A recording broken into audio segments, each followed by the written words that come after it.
नमस्कार किसान भाइयों। आज हमारे बीच में उपस्थित है सोयाबीन अनुसंधान संस्थान से प्रधान वैज्ञानिक डॉक्टर विनीत कुमार जी, और हम पधारे हैं हमारे अनिल जी के खेत पर ढाकनी में NRC 142 के प्लॉट पर। प्लॉट बहुत अच्छा लगा है और इसी के साथ हम डॉक्टर साहब से जानना चाहेंगे कि NRC 142 की क्या विशेषताएं हैं ऐसी कि जिसके कारण किसान इसको अपने खेतों में लगाए। डॉक्टर साहब, NRC 142 एक विशेष प्रकार की वैरायटी है जिसमें जी सर। सोयाबीन खाद्य उपयोग के लिए जो दो मुख्य कारक हैं जो इसमें अड़चन आती है खाद्य उपयोग में, जी।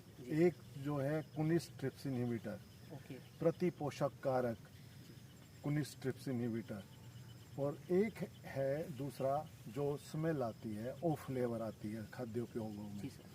तो जो प्रति पोषक कारक है जिसके कारण प्रोटीन डाइजेस्टिबिलिटी कम मानी जाती है सोयाबीन में, वो हमने बीज में से ही निकाल रखा है।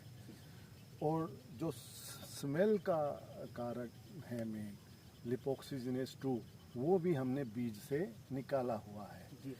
तो जो सोया प्रोसेसर्स हैं उनके लिए ये वैरायटी बहुत ही आइडियल है। जी सर। लेकिन सोया प्रोसेसर के पास यह वैरायटी एक रॉ मटेरियल के लिए तब जाएगी जब किसान अपने खेत पे इसको दूसरी वैरायटीज़ के मुकाबले उपयुक्त पाएगा। जी सर। मतलब इसकी उत्पादन क्षमता जो है वो दूसरी वैरायटीज़ जो वो ले रहा है किसान, उसके बराबर, उसके या उससे थोड़ा ज़्यादा पाएगा। तब सर। तो वो इसकी उत्पादन क्षमता जो है 2.3 टन औसतन उत्पादन क्षमता आकलन की गई है। 2.3 टन प्रति हेक्टेयर सेंट्रल जोन में, मध्य क्षेत्र में, और इसी के बराबर ही थोड़ा ज़्यादा कह सकते हैं दक्षिण क्षेत्र में इसकी उत्पादन क्षमता देखी गई है। तो एक बड़े ही लंबे स्तर पे ये वैरायटी उगाई जा सकती है। लंबे स्तर मतलब लंबे देश के विभिन्न राज्यों में इसको लगाया जा सकता है। मध्य क्षेत्र में और दक्षिण क्षेत्र में। मध्य क्षेत्र में आपका संपूर्ण मध्य प्रदेश आया, और राजस्थान का बुंदेलखंड रीजन आया, उत्तर प्रदेश का बुंदेलखंड रीजन, फिर गुजरात का जो है कुछ भाग आया, और इसी तरह से आप दक्षिण क्षेत्र में जाते हैं तो महाराष्ट्र, दक्षिण महाराष्ट्र, कर्नाटक, तेलंगाना, तो इन सभी राज्यों के लिए ये वैरायटी जो है उपयुक्त है। मतलब वैरायटी की एक बड़ी वाइड एडेप्टेबिलिटी है। मतलब हम ऐसे मोटा मोटा सर ये समझे किसान के तौर पर कि यदि किसान इसे अपने खेत में लगाता है तो ये सीधे खाद्यान्न में उपयोग होगी, और किसान जो है उसको इसका दूसरी वैरायटियों की अपेक्षा मंडी से थोड़ा सा बेहतर रेट मिल सकता है। बेहतर रेट मिल सकता है, विशेषकर जब प्रोसेसर जो है सीधा जो है किसानों से प्रोक्योर करेगा, उसके लिए आपको इसकी शुद्धि बनाई रखनी पड़ेगी। ये मुख्य बात है इसमें, इसकी शुद्धि बनाई रखनी पड़ेगी। और अब इसके पौधे की बात करें, हमने उत्पादन क्षमता तो बता दी गई है।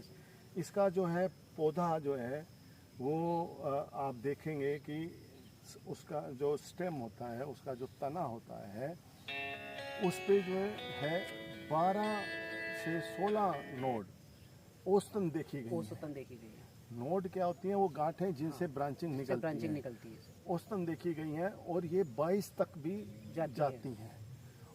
और तना जो है फिर भी पूरा मजबूत रहता है, और हर गांठ से, हर नोड से ब्रांचिंग निकलती है, लेकिन पौधा जो है आड़ा नहीं पड़ता है। और सभी फलियां जो हैं 99% फलियां आपको 3 दाने की मिलेगी।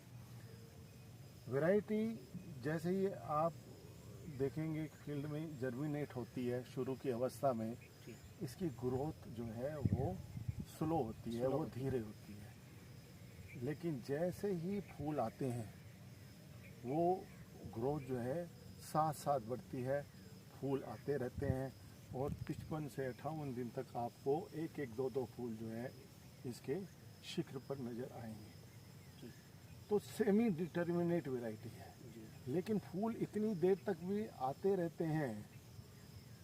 तो इसकी वैरायटी की इस विशेष बात है कि फिर भी मेच्योरिटी जो है पूरी टाइम पे आती है, 96 दिन में पूरी हो जाती है। तो 96 दिन की अवधि में जब वैरायटी आ रही है तो ये वैरायटी ना तो अर्ली की कैटेगरी में हुई, जल्दी आने वाली की कैटेगरी में हुई, ना ही ये लेट वाले एक आने की मध्यम अवधि की पकने वाली मध्यम अवधि की है। तो इसमें एक फ्लेक्सिबिलिटी है कि दोनों जगह के किसान लगा सकते हैं, जल्दी वाले भी और लेट वाले भी। दोनों जगह किसान की बजाय मैं ये बोलूँगा जब मानसून जो है लेट भी हो रहा है तो भी आप बुआई किसान कर अपने आप को एडजस्ट कर लेती है और 100 दिन में ही आ जाती है। और मानसून यदि जल्दी वापसी कर रहा है तो 96 दिन की वैरायटी जो है, जो देरी से जो थोड़ा वाटर स्ट्रेस पड़ता है, पानी की थोड़ी कमी होती है, उसकी भी जो मार जो है इस वैरायटी पर इतनी नहीं पड़ती और बीज पूर्णतया बन जाता है। तो वाइड एडेप्टेबिलिटी जोग्राफिकली मैं कह रहा हूँ, और एक एडेप्टेबिलिटी जो इसका ड्यूरेशन है 96 दिन का, अर्ली और लेट मेच्योरिटी के साथ, जल्दी पकने वाली और देर पकने वाली के साथ, दोनों ही अवस्था में ये अपने आप को एडजस्ट कर लेती है। तो बड़ी ही विशेष वैरायटी है कि खाद्य उपयोग के लिए, प्रोसेसर के लिए। और मज़े की बात यह है कि इसमें तेल की मात्रा भी 21.5% जो है आपको मिल जाएगी। तो जब ये वैरायटी एक बड़े स्तर पे जो है किसान भाई लगाएंगे कि उसकी उत्पादन क्षमता के कारण, तो ये वैरायटी जब प्रोसेसर, सोया फूड प्रोसेसर के लिए जाएगी उनके लिए भी उपयुक्त है। जब ऑयल इंडस्ट्री में जाएगी तो उनके लिए भी 21.6, मतलब आपको ऑयल रिकवरी जो है 18.5-19% बड़ी आसानी से मिलेगी। इस समय जो औसतन ऑयल रिकवरी होती है इंडस्ट्री में वो सिर्फ 17% तक मिलती है। तो ऑयल इंडस्ट्री के लिए, फूड इंडस्ट्री के लिए और सबसे सर्वोपरि किसान के लिए भी अच्छी उत्पादन क्षमता जो है, यदि मैक्सिमम उत्पादन क्षमता आप देखें हमारे एक्रिब डेटा के हिसाब से, इसकी लगभग 3 टन प्रति हेक्टेयर है। कुछ किसान भाइयों ने जो ड्रिप पे लिया है ज़्यादा भी लिया, वो 3.5 टन तक गए हैं पिछले वर्ष, और 3 टन प्रति हेक्टेयर के आसपास जो है कई किसानों ने इससे हार्वेस्ट किया है। ठीक, धन्यवाद डॉक्टर साहब का, जो उनका मार्गदर्शन और वैरायटी के ऊपर उन्होंने बहुत विस्तृत जानकारी किसान भाइयों को दी। और मुझे लगता है कि आने वाले समय में ये जो वैरायटी है वो किसानों के बीच बहुत पॉपुलर होगी। धन्यवाद। जय श्री राम।